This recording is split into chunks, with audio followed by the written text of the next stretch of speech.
दिल्ली के जंतर मंतर से संसद मार्च के दौरान हुई हिंसा मामले में जांच तेज हो गई है। दिल्ली पुलिस की जांच सामने आए अब तथ्यों के आधार पर ही दावा किया जा रहा है कि यह हिंसा अचानक भड़का हुआ छात्रों का गुस्सा नहीं बल्कि एक सुनियोजित साजिश का हिस्सा हो सकती है। पुलिस के एफआईआर में कुछ राजनीतिक दलों और उनसे जुड़े लोगों का भी जिक्र किया गया। हालांकि मामले में जांच जारी है और आरोपों की पुष्टि जांच पूरी होने के बाद ही हो सकेगी। जंतर मंतर से संसद तक निकले मार्च के दौरान हुई हिंसा को लेकर दिल्ली पुलिस ने जांच का दायरा बढ़ा दिया है। पुलिस की ओर से दर्ज एफआईआर में दावा किया गया है कि प्रदर्शन के दौरान कुछ असामाजिक तत्वों ने भीड़ को उकसाया और हिंसा को अंजाम भी दिया। पुलिस के मुताबिक संसद मार्ग थाने में दर्ज एक एफआईआर में राजनीतिक साजिश की आशंका जताई गई। जांच एजेंसियों का कहना है कि उपलब्ध डिजिटल साक्ष्यों, सीसीटीवी फुटेज और सोशल मीडिया सामग्री के आधार पर पूरे घटनाक्रम की कड़ियों को जोड़ा जा रहा है। मामले की गंभीरता को देखते हुए जांच को अब स्पेशल सेल को सौंप दिया गया है।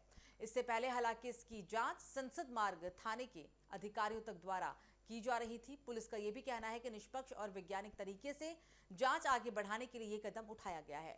दिल्ली पुलिस ने इस मामले में कई एफआईआर भी किए हैं। इसमें हिंसा, पुलिसकर्मियों पर हमले, सार्वजनिक संपत्ति को नुकसान पहुंचाने और अन्य गंभीर आरोपों से जुड़ी हुई धाराएं शामिल है।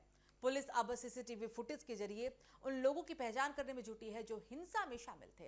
एफआईआर में पुलिस ने दावा किया कि प्रदर्शन के दौरान कुछ लोगों ने भीड़ को उकसाने का काम किया। पुलिस के अनुसार उकसावे के बाद प्रदर्शनकारी आक्रामक हो गए और सुरक्षा व्यवस्था को तोड़ने की भी कोशिश की गई, जिसके बाद पुलिसकर्मियों पर हमला और सार्वजनिक संपत्ति को नुकसान पहुंचाने की घटनाएं भी सामने आई। जांच एजेंसियों का यह भी कहना है कि मामले में डिजिटल सबूतों, दस्तावेजों और अन्य साक्ष्यों के आधार की जांच की जा रही है। पुलिस का दावा है कि हिंसा के पीछे संगठित योजना और आर्थिक मदद की संभावनाओं की भी जांच की जा रही है। दरअसल 20 जुलाई की सुबह संसद मार्च के आह्वान के बाद बड़ी संख्या में लोग यहां इकट्ठा हुए थे। जांच में यह पता लगाने की कोशिश भी हो रही है कि भीड़ में शामिल कौन कौन लोग हिंसा में सक्रिय थे और उनकी भूमिका भी क्या थी। इस पूरे मामले को लेकर हालांकि अब राजनीतिक दलों के नाम सामने आने के बाद सियासत भी तेज हो गई है। पुलिस की एफआईआर में जिन दलों और लोगों का जिक्र होने की बात कही जा रही है उसमें पूछताछ की संभावना भी है। हालांकि संबंधित पक्षों की प्रतिक्रिया और जांच के अंतिम निष्कर्ष के बाद ही स्थिति पूरी तरीके से साफ हो पाएगी। दिल्ली पुलिस का कहना है कि किसी भी व्यक्ति या संगठन के खिलाफ कार्रवाई सबूतों के आधार पर ही की जाएगी। जांच एजेंसियां हिंसा के दौरान मौजूद लोगों, वीडियो फुटेज और अन्य डिजिटल माध्यमों से जुड़े तथ्यों की पड़ताल कर रही है। जंतर मंतर से संसद मार्च के दौरान हुई हिंसा मामले में अब जांच का दायरा लगातार बढ़ रहा है।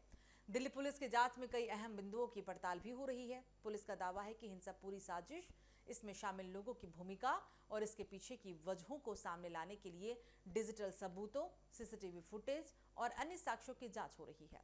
वहीं एफआईआर में राजनीतिक दलों और कुछ लोगों के नामों का जिक्र सामने आने के बाद भी सियासी हलचल तेज है। हालांकि पुलिस अभी भी जांच कर रही है और किसी भी निष्कर्ष पर पहुंचने से पहले सभी पहलुओं की जांच होगी। अब ऐसे में सवाल यही है कि आखिर संसद मार्च के दौरान हालात कैसे बिगड़े, भीड़ हिंसा कैसे हुई और इसके पीछे कौन कौन लोग जिम्मेदार थे। इन सभी सवालों के जवाब अब जांच की रिपोर्ट और आगे की कार्रवाई से ही साफ हो पाएगा। फिलहाल पुलिस की कार्रवाई जारी है और सभी की नजर इस मामले की अगली कड़ी पर टिकी हुई है।